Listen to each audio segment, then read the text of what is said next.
Guys, you see my screen? Yes, we can see. Yes. Super. Okay. So I can let's see. do this. Okay. I mean, please be on hold if you're not speaking so that we can avoid that, background noise. And if you have any questions, unmute and shoot. Okay. Thank you. So coming to the introduction of storage. So, what is storage? I mean, we hear this term a lot within our, daily life as well, right? So what is storage? Storage is nothing but data, and data can be stored in many ways. I mean, the way you store data also depends, right? I mean, there are so many things which actually drive where you store your data and how you store your data, right? So assume you want to listen to music. You might store your mp3 file within your phone or an iPod. You want to share a file with someone who is kilometers away from you. You might use email, right? And if the file is too big, you might use some file sharing site like Google Drive or Dropbox, right? And if you want to share some movie or something with a colleague next to you, you might use a pen drive. So storage and what storage device you actually use to store data really depends upon your requirement. What is your requirement? Correct. So that really drives what is storage and how do you want to store data within different devices. Okay. And coming to the history and growth of storage, I mean, storage was there earlier, storage is there now. What has really changed is the growth, the amount of data, right? That is really making a difference within our, the whole world. Storage is now being seen as, one of the top most IT services, right? Let me pose a question to you. Assume that you had a Rediff mail or a Gmail account since 7 years, okay? And 7 years back, you sent some file to one of your friend, okay? Today, if you want, you still would like to retrieve that file, yes or no? Yes. Yes, right. I mean, that's how customers' requirements are changing because customers want their data to be there always. Even if it is 7 years old, 8 years old, customers' requirement is that yes, there should be data. Even if it is 7 years old, I should be able to retrieve my data back, right? So, I mean, Gmail and Rediff Mail, it's not just you, me, or Mohammed or and Bhaskar. No, there are millions of people who use Rediff Mail, right? So all those growth has to be handled. All those, that amount of data has to be handled. So that is really adding up to the growth of storage. And not just that, take an example of a financial institution or a banking institution. They might store your, that whole transaction data, which is 10 years old, 20 years old. They still store it, right? Why? Because of audit requirements, compliance issues, they still store it. uh, Facebook, Twitter, I mean, all that is again adding up to the growth of storage. So this is all adding up to the growth of storage. And since storage is growing, the demand for it is growing. People are started realizing that if they store data, customer requirements are fulfilled. If customers are happy, organizations are happy, right? And not just that, if even small and medium scale industries or organizations, they're trying to store their data somewhere so that they can do some analytics. Let's take example of a Flipkart site, right? Flipkart site, what they do is they store all the data which you are navigating through. So let's say you most of the time within the site, if you're spending on shoes, a product called shoes, right? When next time you come in, you will get more details about shoes within your page. That how is that happening? Because they're storing the data which you are navigating through and doing some analytics on it and providing you the data which you want more. So this is how the growth of storage is increasing. This is why growth of storage is happening. Okay. And coming to the requirements of storage infrastructure, so I mean, whenever we think of storage, we always think of capacity. We say, okay, 2 terabyte capacity, 1 terabyte capacity, 500 GB. So whenever we speak of storage, we speak about capacity. I mean, capacity is yes, the heart of why we need storage, the reason for why we need storage. But capacity is not the only requirement. There are other requirements apart from capacity. Okay. But people don't realize this. People realize that storage is always capacity. We're speaking only in terms of capacity. No. Absolutely wrong. Let me prove how it is wrong. Data protection. So, I mean, every storage infrastructure needs data protection. Let it be at the enterprise level, let it be at a user level. Okay. The reason being data protection. Okay, let's take another example. You guys assume that you have a very important spreadsheet, okay, which is within your laptop right now. And to protect it, to protect that spreadsheet, what you might do is you might upload it to some file sharing site, right? You might upload it to some file sharing site. Why do you do that? Assuming something happens to your laptop, okay, I mean, the hard disk get crashes or it got damaged, I mean, the whole data got corrupted. How will you retrieve back your spreadsheet, which is very, very important to you? No worries, you still have it in your file sharing site, right? Like a Google Drive or a Dropbox. So that is how you protect your data. That is how a domestic user like us, individual user like us protect data. Similarly, when you go to the enterprise level, they will have more levels of protections. Now we discussed about only one level of protection. They might have, more levels of protections. So data protection is definitely a must, and every organization does it. They will try to, make many duplicate copies of a single source copy. They will have, multiple copies of a single source copy. Okay, so that is data protection. And coming to performance, Mahesh, Tanvir here.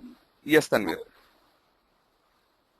Yeah, see, what kind of data protection acts that we follow in storage? Because I think if you follow the Data Protection Act, so there would be some lots and lots of security over here, right? Correct. Okay, so the data So, protection techniques could be, one is backup to tape. Sorry, what was that, Tanvir? follow any type of techniques or techniques to make the data protected? Yes, I'm explaining that. Okay, so one could be, tape backup. What we basically do is we back up all the data every day within your whole data center to a tape. Okay, so tape is like similar to a CD. You write it once and you cannot change the content. So we'll back up to tape. That is one level of protection. Second can be, replication. You will create a duplicate copy. Let's assume you have a E drive within a Windows server. Okay, you will create another E drive of it. That is replication. Okay, and then there is something called RAID protection, which protects you from a disk failure, because I mean all these are, devices, right? They can fail anytime. Even if your devices fail, you still should be able to have your data online. So you have something called RAID, which helps you in doing that. And there are many more. There is remote replication, there is checkpointing, there is snapshotting, there is clone copy. I mean, there's so many other technologies which you can use to protect your data. Does it answer your question? Mahesh, I think these all are type of backups. Yeah, Sorry? right. My here, Mohammed here. Yes, Tanvir. See, as you said that these all the replication, tape backups and everything, I think these are the type of backups, I think, right? No, tape backup is backup, replication is replication, and RAID is, RAID protection from a disk failure. I think replication, what does it do? When the data is entered in that file, the same file is replicated on Exactly. file, right? Exactly. You are correct. You That's are the name correct. of the replication, but it's like a backup. I wouldn't call it as a backup, because there is definitely a difference between a backup and replication, which you will understand, once we get into the course. I'll explain you the difference. Many people do get confused between what is replication and what is backup. So, do we have any some type of firewall interruption interactions between these securities? Yes, I mean, if you go outside your data center, yes, you will have your, secure VPN tunnels, or your secure, all those, protection techniques do apply. I mean, it is up to your network. Your network should be secured. Yes, absolutely. Because your data is going out, right? If you're replicating from, Hyderabad to Delhi, your data is going out. I mean, anyone can sneak to your data. So that definitely has to be protected. But that is taken care by network team. As a SAN engineer or a SAN admin, you don't care. Okay. Does that help? Yes, Tanvir? yes, Mahesh, yes. I got Okay. it. Super. And Yes, next yes. is okay. And next is performance. So performance is also a key requirement for storage infrastructure. I'll again give an example there. Now currently we are running this GoToMeeting link application on our laptops, right? So a question for you guys. Does this GoToMeeting link application, does it have to interact too much with your hard disk? I mean, does it have to do a lot of reads and writes to and from your hard disk? Yes or no? No. Not No. really, right? I mean, there isn't too much for reading and writing with to and from your hard disk, because only probably when you type some chat into it, then some write might happen into your hard disk. Correct? So in this case, your GoToMeeting link is not dependent on the performance of your hard disk, because it is not really interacting with it at all. I mean, it doesn't care, right? Yes. Ranveer here. Your Yes, voice sir. is getting. You have starting in your voice here, in your line. Oh, is it? I cannot hear you properly now. Now? No.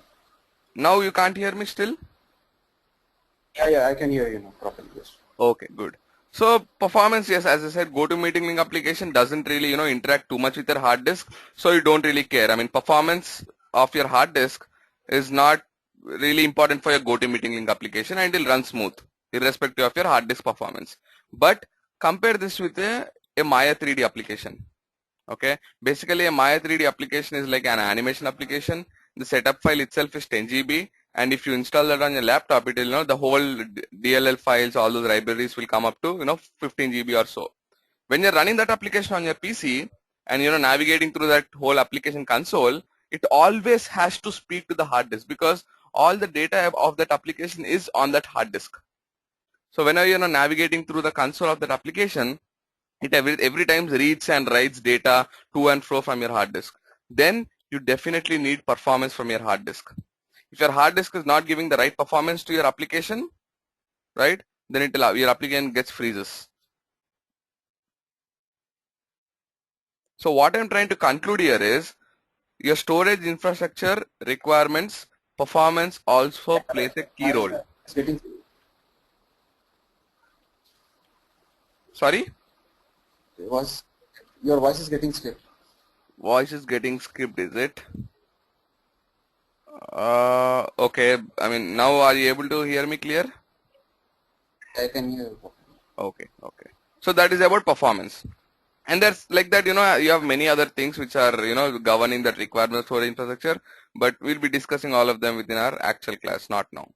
Coming to the opportunities, yes, as I mentioned, a lot of opportunities, growth. So people are trying to, get into storage because a lot of demand, right? So all small and medium organizations, they also started realizing the importance of storage. They are building their own, storage infrastructure within the data center. So all that is adding up to the opportunities. Okay. Storage management and administration. So this is where our major concentration would be. We'll try to understand, what is storage how does storage management happens, what are the job roles of a storage admin, what does he do regularly, and mostly related to storage administration and management related activities. But yes, I can definitely shed some light on how does the whole architectural, thinking or architectural stuff within building the storage arrays or configuring this when they, arrive first time in your data center when you buy them, or before that whole planning which goes on before you actually place an order for a storage array. How does that planning go? I mean, has to be taken care of. All that I can definitely shed some light, because I work real time on them. So any questions on this slide? As of now, no.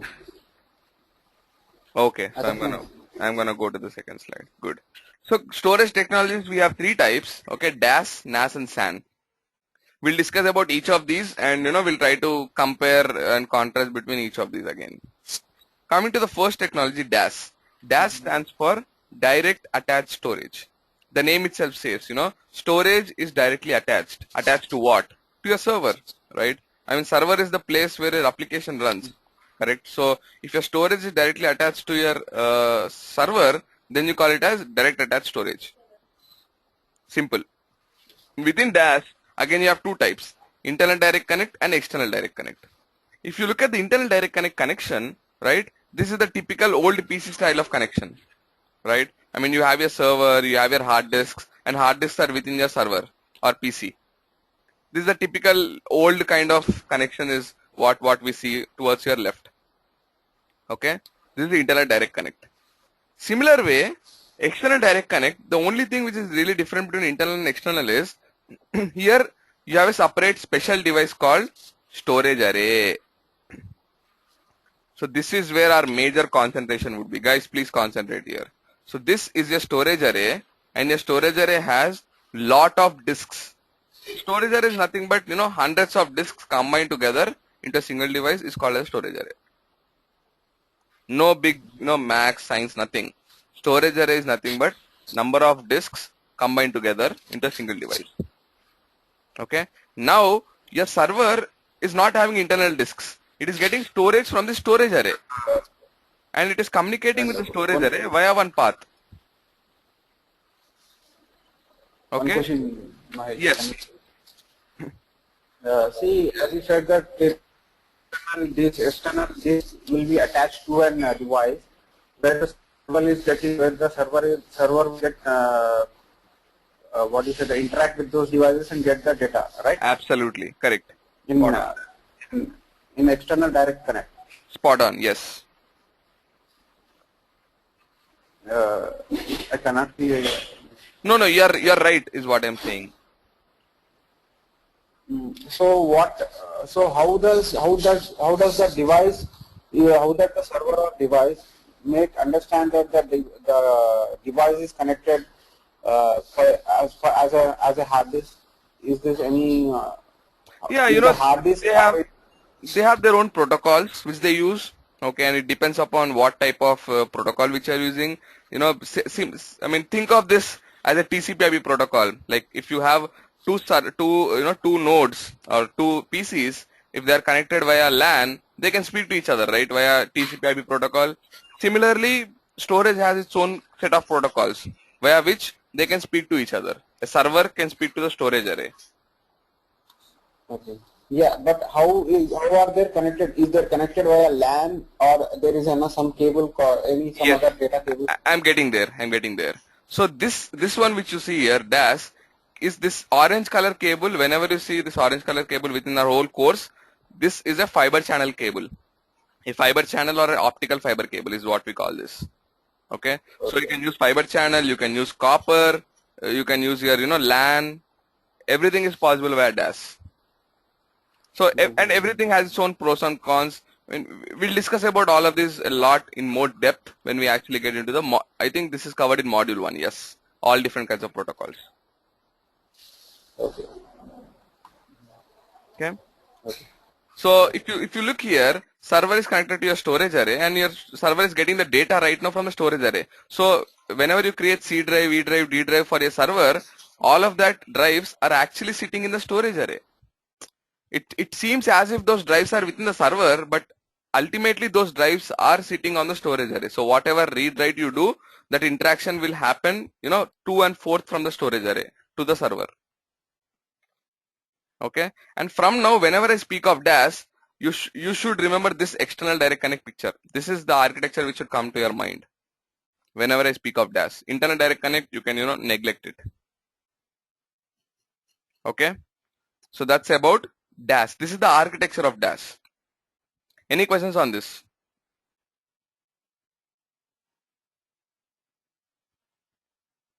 No, that's it.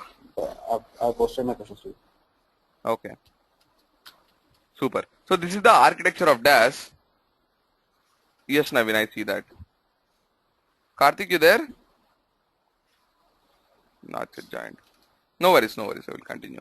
Okay, so this is the architecture of DAS. Okay, now coming to the benefits of DAS. Okay, so the benefits of DAS is it is really useful for local data provisioning. Local data provisioning. So what is local data provisioning? If the servers and storage are close to each other, then you call it as local data provisioning. So a server and storage should be as close to each other. I mean, what benefit do you get? Common sense, right? If your server and storage is close to each other, the data which has to travel between them is lesser, right? I mean, the length is lesser. Obviously, a server can, read and write much faster.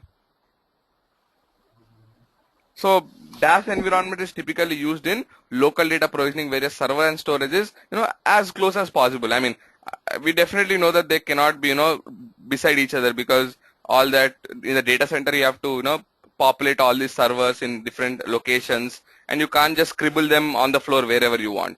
They all have to be organized in uh, dedicated locations. So definitely there would be space, but you have to ensure that that space is lesser the better. Okay. Oh, nice. And one question from my side is, Mhm. if we use DAS, what would be the accurate data that we can get? Is there any possible of data loss here when we travel, when that data is getting traveled Fiber from channel. other technology? Yeah, FCP Yes, yes. fiber channel protocol is very very very good in taking that or handling that data loss is what we call it.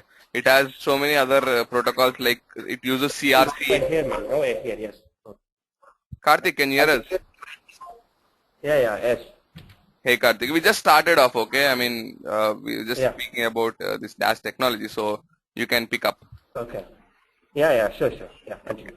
So yes, Sanveer, there are these protection techniques like CRC, which have that data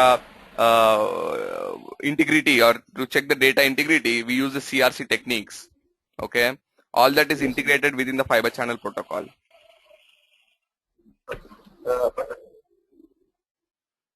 Sorry, Tanvir, what was that?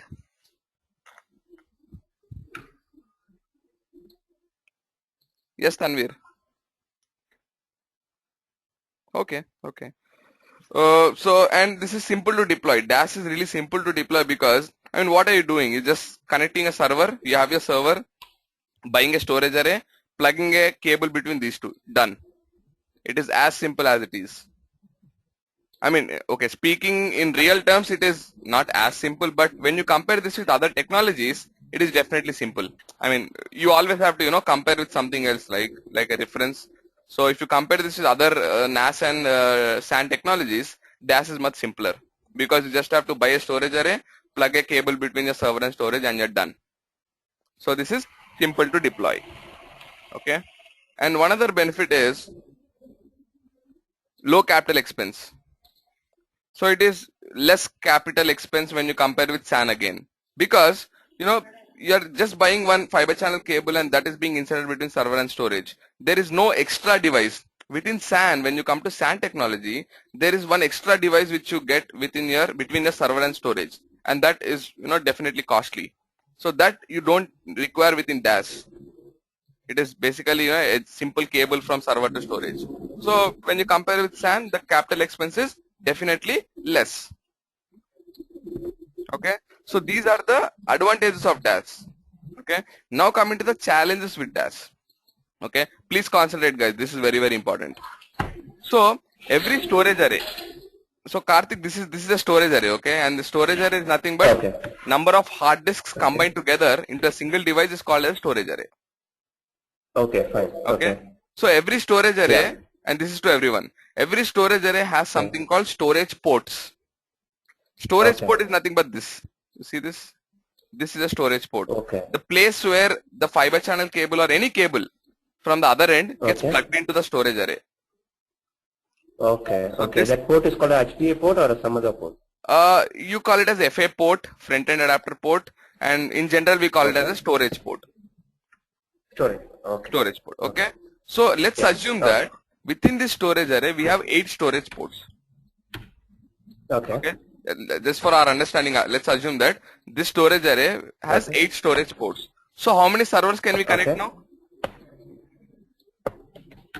Up to 8 you can connect. Up to 8 we can connect, right? Simple. One for each server, up to 8 we can connect, right? Yeah. Assume that my storage array has 10 hard disks. Each hard disk is of 100 GB. Okay. So how much capacity do I have within my storage array? 1000 GB, right? 10 into 100. Yes, of course. Okay. Yeah. And assume that for each server I have to allocate 100 GB. Each server at the most uses only 100 GB. So how many servers can I allocate space to based upon the capacity I have? 10. 10, right? Based on capacity I can allocate it to 10 servers. But due to the limitation of number of ports, how many servers can I connect? Up to 8. 8. So even though I have low capacity within my storage array, due to the limitation of number of ports, right, I'm not able to Yes. use that 200 GB which is being wasted. Yes, correct. So that is the biggest disadvantage of DAS. Storage scalability and Okay. storage optimal usage. You're not able to use it properly. Okay. So you're Fine. wasting resources there. That is the Fine, reason fine. why DAS is used in small scale environments. In small scale environments, where you have less servers, probably 5 to 6 servers. In that case, you have to go with DAS. DAS is not really meant for big infrastructure where you have hundreds and thousands of servers. There, it is not suggestible to use DAS. Okay. And DAS really has less performance. DAS is really meant for small and medium scale organizations. It is not meant for large organizations. Okay. Fine. Fine. Okay, guys, any questions on this, Bhaskar and Mohammed?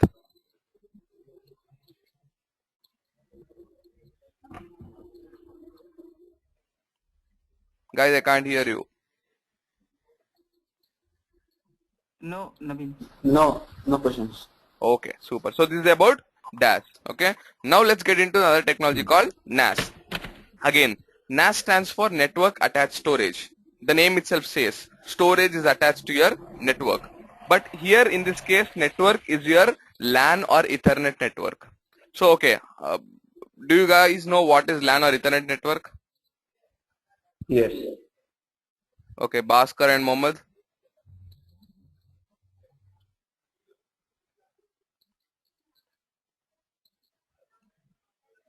Guys, do you know what is LAN or Ethernet network? Yes, yes, yes. Okay, what about Mohammed?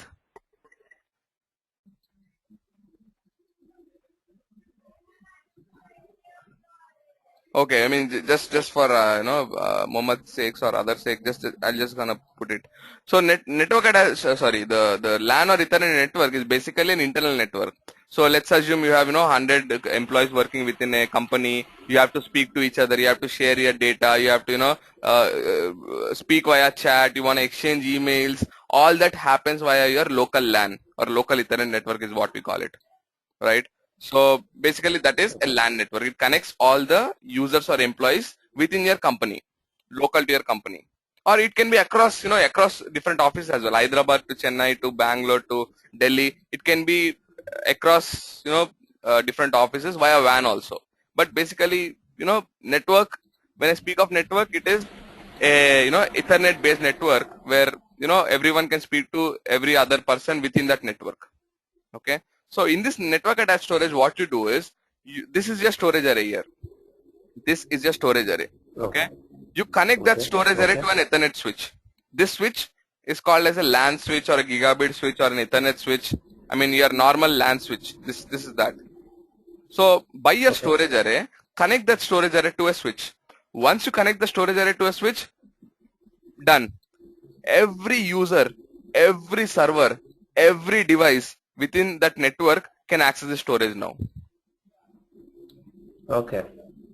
So it has its own benefits. I'll come there, but I'm just explaining the architecture now. Once you connect the storage to the Ethernet switch, every damn thing connected to that network can speak to the storage array now. Okay. So this is the power of NAS. So NAS technology is really meant for data sharing. DAS is more of a dedicated to application. You create those C drive and D drive, and that is not been shared by any other server. It is all dedicated there. DAS is all dedicated storage, but NAS is shared storage. You share data across so many users. Okay. So that is the difference between DAS and NAS. So let me give you an example to help you understand what is the benefit of NAS and how people use NAS within their environment. Okay. Do you guys use this shared business folders or P drives, network drives?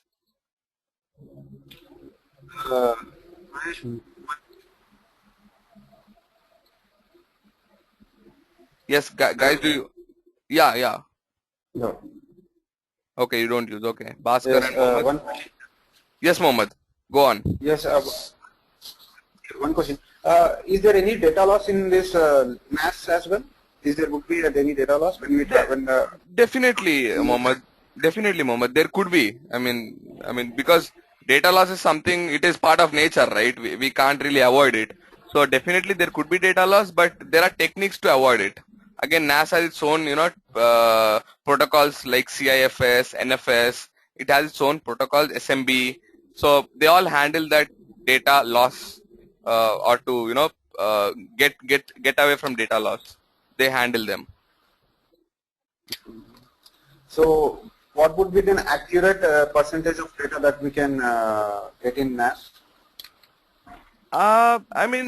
You can't really, reference to any of the percentages as in such, but yes, definitely the data loss is very minimum, assuming that you have good bandwidth, and so there are so many other factors, because every storage technology can give you only limited performance, right? And we really don't have we really don't have a scale to compare that this is the percentage of data loss which can happen. That's near to impossible, because data loss is something which is unexpected, right? It is not an expected form, it is an unexpected form. So the probability of predicting the percent of data loss is, very, very minimal. Okay. But yes, you definitely have techniques which can, overcome the data loss, uh, expecting if it happens, and that is also automatic. That data loss covering happens automatic. Okay. So let me give you an example to, help So you how guys can understand. the techniques? Sorry, go ahead. Yeah. What? How the what is the if there is any data? Sorry. What is the last data will be get stored and it gets replaced in the? No. It doesn't work like that, Tanvir. I think, we're getting too deep into it. If you want to get an answer to it, yes, definitely. Once we, complete the session, I'll explain you in more detail. Okay. It all jogs down to much detail. Bits and bytes. You have to understand all of those. Right now, with what time we have for the demo session, I don't think we'll be able to cover that whole thing. But yeah, right after this demo session, maybe I can, shed some light on it. Okay. Tanvir, is that okay? Yes, fine. Okay, yep. So let me give an example of how NAS works, okay? First of all, let's assume that there is a process. There is a process that salespeople, salespeople, they prepare some data. They prepare some data and dump that data into a spreadsheet. And let's assume that sales team has 10 members. And then there is the finance team which take the data from the spreadsheet which sales team has prepared and do their processing. Okay, and finance team also has 10 members. So this is the regular duty. Sales team, the 10 members, prepare some data and dump it in a spreadsheet. Finance team will take that as a reference and they'll start working on the spreadsheet. Based on that spreadsheet. Now, they don't have NAS. Let's assume they don't have NAS technology within their environment. So other way of, sharing data could be email, right? Email is, the general way in which we share data. So let's assume they use email for this workflow. Okay. So what they do is, sales team prepare that data and that spreadsheet. Okay. The spreadsheet, let's assume it is a 1 MB file, 1 megabyte. Now the process is that they have to share that data with the finance team. And within finance team, how many people do you have? 10 members, right? So they have to send that spreadsheet over to 10 people. So how much data is being, shared? 1 MB into 10, right? 10 people. So 10 MB. So you're basically using 10 MB of data. Point to be noted. Point 1 there. Next.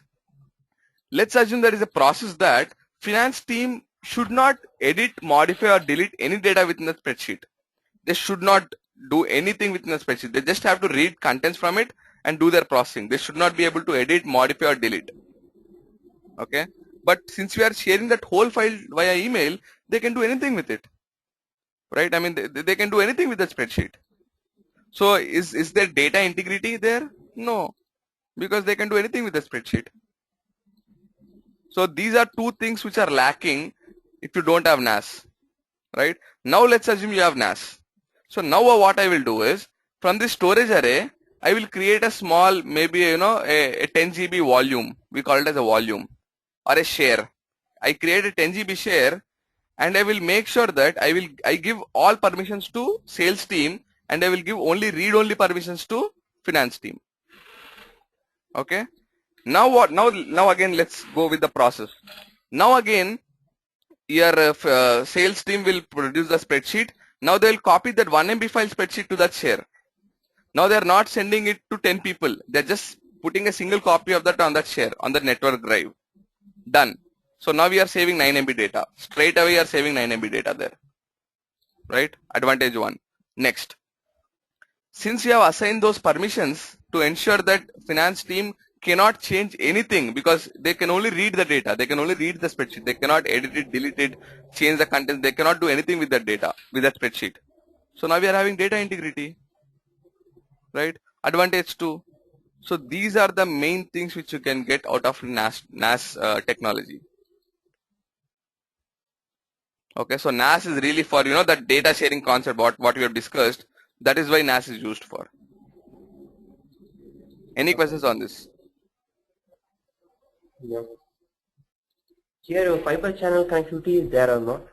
No. Within NAS, we will not use fiber channel connectivity, because LAN. Okay. Because let's assume you have a PC. Is your PC connected via fiber channel? No, it is not. No, right? possible. And you want to Yeah. connect to a share, which is you want to share data across users. So not really possible, right? Okay. I mean, it's not that you can't do it. You can definitely do it, but there is no point in doing it via fiber channel. And there are many Okay. implications to it, Okay. because if you want to have fiber channel, you have to buy a separate network infrastructure for it, because fiber channel is an ad hoc basis network. I mean, whenever you need it, you buy it. But LAN is set up by default, right? I mean, whenever a company is being built, the LAN infrastructure is set up by default, right? So that is another What advantage, about in the- fact. Sorry, Okay, go what ahead. is the speed between that? What is the speed between the NAS box to switch and then switch to that systems? Very good question. Very good question. Definitely the speed is not high, because LAN network Okay. is what typically nowadays you see 1 Gbps, but earlier it was all 100 Mbps at the max. Okay. The speed of data accessing is definitely slow, but that's okay. I mean, you're not running applications on a NAS, right? You're basically sharing data. Yes.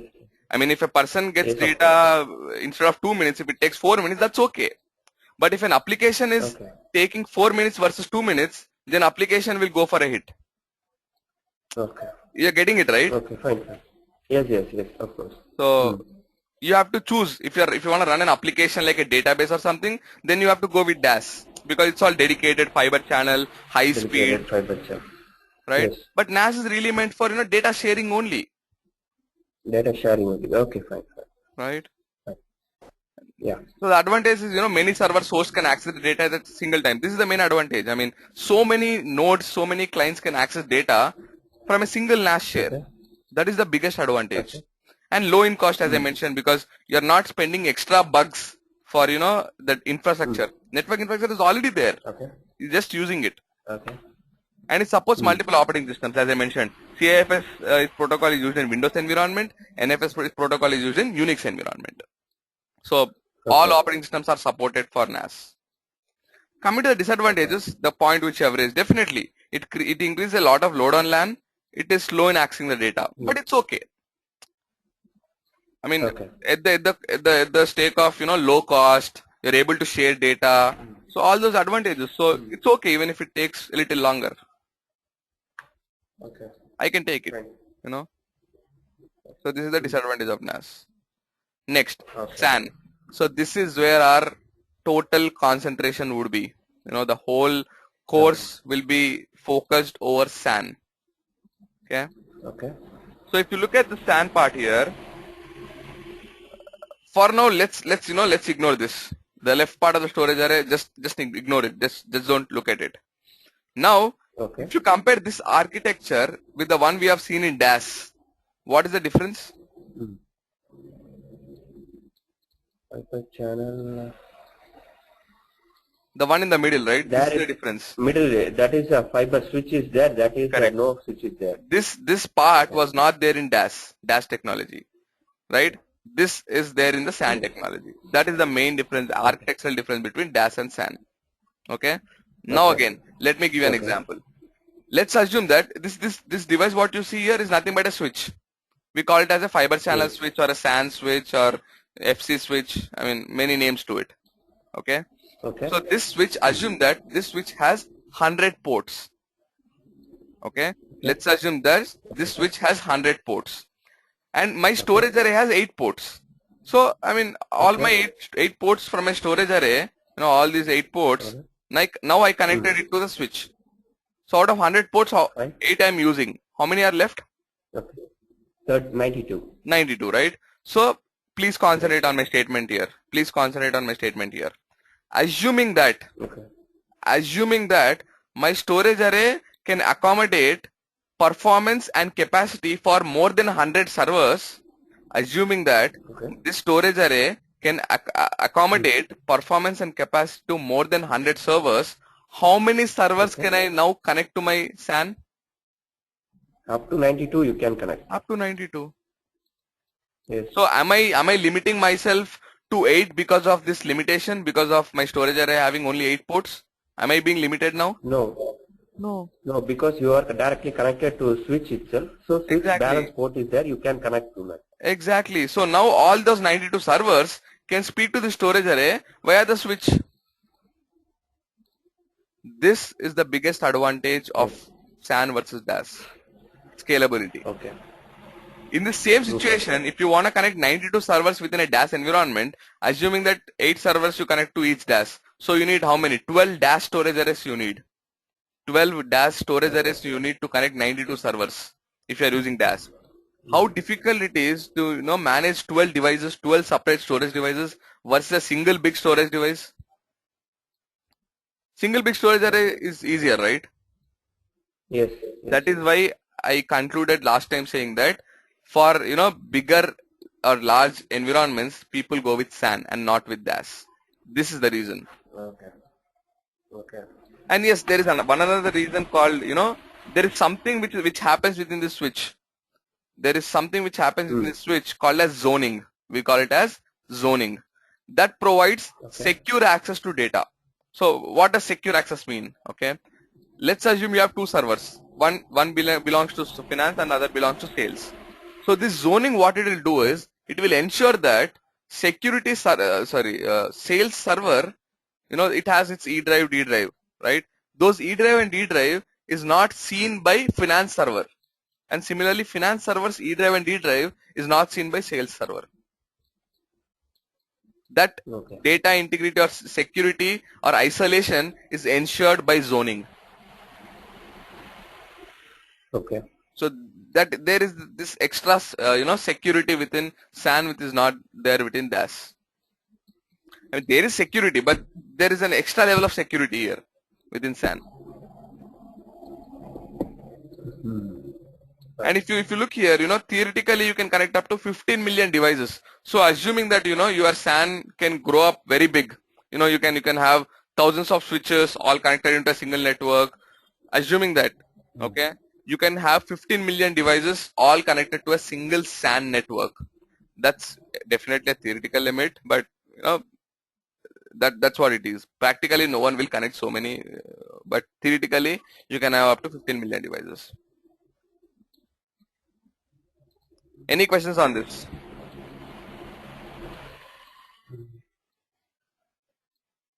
Okay. So benefits, as I mentioned, high bandwidth, fiber channel. Since we use, as I mentioned, orange cables are all fiber channel cables. Since we use fiber channel cables within SAN, right, they are very high speed. Because, the current fiber channel which is supported is 16 Gbps. Imagine. 16 Gbps. That's, crazy high. And it's all dedicated. So you'll definitely, each server will get 16 Gbps dedicated bandwidth. I mean, that's like crazy high, So that's the best advantage with SAN. You get high speeds. SCSI extension. Your SAN technology supports SCSI protocol. Resource consolidation. So many servers can be combined to a single big storage array. Resource consolidation because of that switch concept. Scalability. This is 15 million devices. I'm sorry. Secure access. That zoning thing. It brings secure access. So this is about SAN. Okay. Now, so we have completed the 3 storage technologies: DAS, SAN, and NAS. Anything you want to discuss, share about, those 3 technologies? Please shoot. Can you just once again explain that dash itself, because that starting itself I'm not. Okay. The only difference between DAS and SAN is DAS storage array, your server is directly connected to your storage. The DAS stands for direct attached storage. So your storage is directly attached to your server without anything being in between. Okay. That is the only difference between DAS and SAN. Nothing big. Okay, fine. Okay, fine. Okay, so if you guys don't have anything else, I'm gonna jump into the data protection topic. Okay, as I mentioned, data protection is very, very key within any infrastructure, any organization, any firm, right? So there are a lot of data protection techniques. We'll discuss about probably 2 techniques here. One is RAID. RAID stands for Redundant Array of Independent Disks, and within RAID you have so many levels: RAID 0, RAID 1, RAID 3, RAID 4, RAID 5, RAID 6, RAID 10, RAID 01. So you have so many different RAID levels within RAID, and which RAID level you have to choose really depends upon what is the requirement, what is the performance requirement, what is the protection requirement, what is the application criticality. So many things drive which RAID level you have to choose, and all of that calculation I will explain you when we get into the actual course, because this is very basic to understand. You have to understand how RAID works to be able to understand the whole storage thing, because every damn storage array in this world has RAID. Okay. So this is by default thing within any storage array, any vendor. Okay. So here for simplicity we will discuss about RAID 1 technique. Okay, let's see how RAID 1 is giving us data protection. Okay, so this is your server, and this whole dabba you see here, this square rectangular shape, this is your storage array. So within the storage array you have something called RAID controller, which takes care of all that RAID operations. The RAID implementation is taken care by RAID controller. Okay, and you have 2 hard disks. This is your primary hard disk, this is your secondary hard disk. Now within RAID 1 what happens is, every data which is written from your server. So let's assume my server wants to write data called A, that enters into the storage array, and the data is written into both the disks within RAID 1. Within RAID 1 technique, the data which is coming from the server will be written to both the disks. Similarly, Both the disk. Okay. yes, B.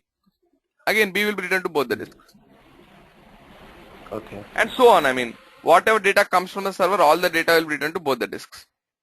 Okay. Okay. Now, let's assume that after 1 year or after 2 years, your primary disk got failed. I mean, disks can fail, I mean, they're all mechanical devices. They can fail. They get corrupted. They get failed. Okay. You don't really have to worry here, because the same data what is in your primary disk is still present in your secondary disk.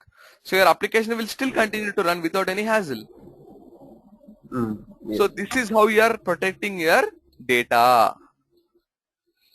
Okay. So RAID is giving you protection from disk failures. Okay, fine. Okay. So this is one way of data protection. Okay. Next, replication. So replication, yes, you have 2 types within replication. Replication nothing but creating a duplicate copy of your source copy. Let's assume you have a E drive of 50 GB. E drive of 50 GB. You create a duplicate E drive. I mean, you just create a duplicate copy of your E drive, so that if something happens to your E drive, you still can restore from your duplicate copy. That is nothing but replication. Okay. So within replication, you have local and remote. Local is, assume that your E drive is on Hyderabad storage array, and your duplicate copy is also on Hyderabad storage array. They're local to each other, right? In that case, then you call it as local replication. If your duplicate copy and your primary copy are sitting in the same storage array, then you call it as local replication. Oh, same storage array. Right. Okay. But if your primary copy is in Hyderabad storage array and secondary copy is in some Delhi storage array, and you are replicating across different sites, then you call it as remote replication. Okay. Because if something happens to Hyderabad data center, assume that tsunami comes. I mean, I don't want it to happen, but assuming if it happens, right, your whole data center will go down. But you don't want your data to be lost, right? Because it is all critical data. It is all so important for your business. You never want your data to be lost. Yes. So in that case, since you are replicating data to Delhi, even if your data is lost in Hyderabad, you still have data in Delhi from which you can restore your operations. Okay. So that is, that is how replication helps you to protect your data. Okay. And Okay. so that's One about data second, I protection. have one more doubt in that. Yes. Yeah. Because in that remote replication, one is in Hyderabad location and another one is in Delhi location. Correct. So both data center must be in the same IP range or what different? I mean, IP range, they don't have to be same. I mean, since you are not creating that, Okay. yes, there are situations where you might want to create them same, because if you use something like a high availability clustering, like a HA cluster kind of setup, Okay. then you might have to use Okay. the same, same Fine. IP and subnet, all of that. But if they are different data centers, if you're just replicating data from source to target, IPs don't have to be same. They just have to be able to see each other. That's it. Okay. Okay. Fine. Fine. Fine. That answers your question? Yes. Okay, good. So leading storage vendors, as I mentioned, EMC is the pioneer within the storage world. It has, good range of products within it: Symmetrix, VMAX, DMX, VNX, Clarion, Celeron, etc. So we'll be discussing about Symmetrix, VMAX, DMX, VNX, and Clarion within our course module. We'll be discussing about all these four storage models within EMC. Okay, and then followed by NetApp. Yeah, NetApp also has a good share within the storage world. So EMC is the pioneer and followed by NetApp, and then you have all other niche storage vendors like HP, Hitachi, IBM, and some other. Thank you. So yeah, if you guys have any questions, please shoot.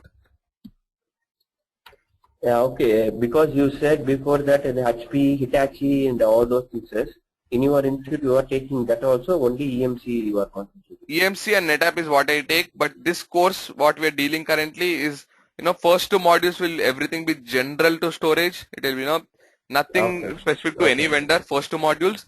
The other Any three vendor. modules will be, Okay. Fine. specific to Clarion, VNX, and Symmetrix. Okay. Fine. In this course, is that everything is included in this VNX and then DMX and then Clarion? Correct. Correct. Oh, okay. Okay. Fine. Actually, I have one doubt. DMX have a command oriented totally? DMX and VMAX, yes, they are like the beast. They are like Okay. the best thing which can happen to EMC. I mean, people are going crazy Okay. over DMX and VMAX. They are buying it like crazy. Okay. Lot Okay. of market Okay. for it. You will teach that through command oriented or graphical oriented? Both. Both. Okay. You have physical connection over there in Hyderabad? Sorry, physical connection to what? DMX and VMAX. Okay, let me, okay, since you have bought that question, let me be clear on that. Okay. So guys, Okay. yes, Fine. these storage arrays are what, $1 million, $2 million stuff. Yeah, of Okay. course. These storage Yeah. are not Yeah. something which, we can readily buy or readily get for you. So definitely if you are expecting a lab kind of thing, that is impossible. Okay. I'm very clear on this. That is Okay. impossible. That too at the rate of what we are charging right now, it is nowhere possible, because one day if I get it even for rent from somewhere, it would charge me what, 1.5 lakhs per day, even if I get it for rent. Okay. So imagine Okay. getting a storage array is impossible for lab practice. But yes, I have simulators which I will share with you, which will do some lab practice on. On that, I will try to explain you practical things, how it happens. But what I can promise you is, at the end, okay, this is something Okay. which since you put it, is it Bhaskar or Karthik? Okay. Who's speaking there? Karthik? Karthik. Okay, Yeah. Karthik, since you have asked there, I mean, for the benefit of the team, what I can do is I can have a 1 or 1.5 hour live demo session where I will walk you through the actual tools. I mean, live, Okay. I can do Okay. that, but I will not give access to anyone. Okay. I can walk you guys through that, that actual live storage array, how it looks, how it happens, things, all that I can share. Maybe 1.5 hour session at the end, once we complete the whole session. One of my friend has a Okay. lab within their environment, so I can ask him, I have to pay him some bucks, but I can, get it from him. So that's possible, but Okay. for you guys to give access, impossible. Okay. Okay, fine. Okay. What about that VNX? VNX can practice full things or what? Yeah, VNX, we have VNX. simulator. So yeah, definitely. I mean, simulator has some good stuff. It is, I mean, that is not even created by me. That is from EMC. So, I mean, you can Oh. expect the standard. Okay, okay. Because I want to practice that full thing in that VNX. Is it Right. possible in that simulator? Yeah, simulator. Yes. But, okay, Karthik, again, at the end of the day, simulator is a simulator. You can practice, Yeah. but that is not a real box. Please keep that in mind. Yeah. That is not a real box. I want to do all those sessions snapshot you mentioned over that snapshot, Right. mirror copy something. Right. I can practice that whole Correct. features in that simulator. Is it possible? Correct. Yes. Yeah. Okay. Fine. Okay. Any more question, guys? Bhaskar, Tanvir, Mohammed. No, that's it. Okay. Bhaskar, Yeah. Okay. Bhaskar, you there? I think you're speaking on mute.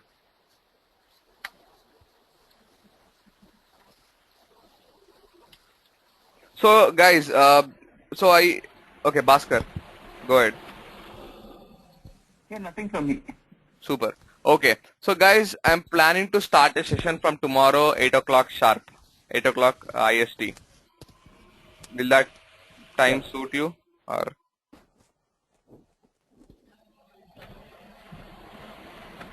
Okay. For that, sorry?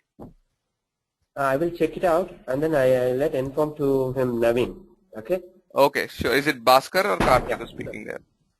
This is Karthik. Karthik. Okay, Karthik. Sure. So, I actually started a session which is one class old, and I'm gonna continue it from Okay. tomorrow. So the earlier the better.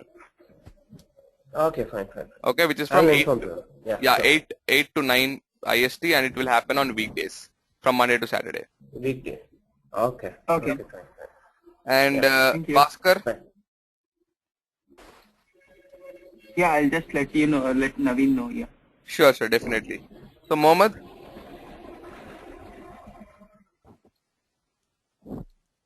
yeah, you can speak to the concerned person, Mohammed, and let me know. Okay. Okay. Okay.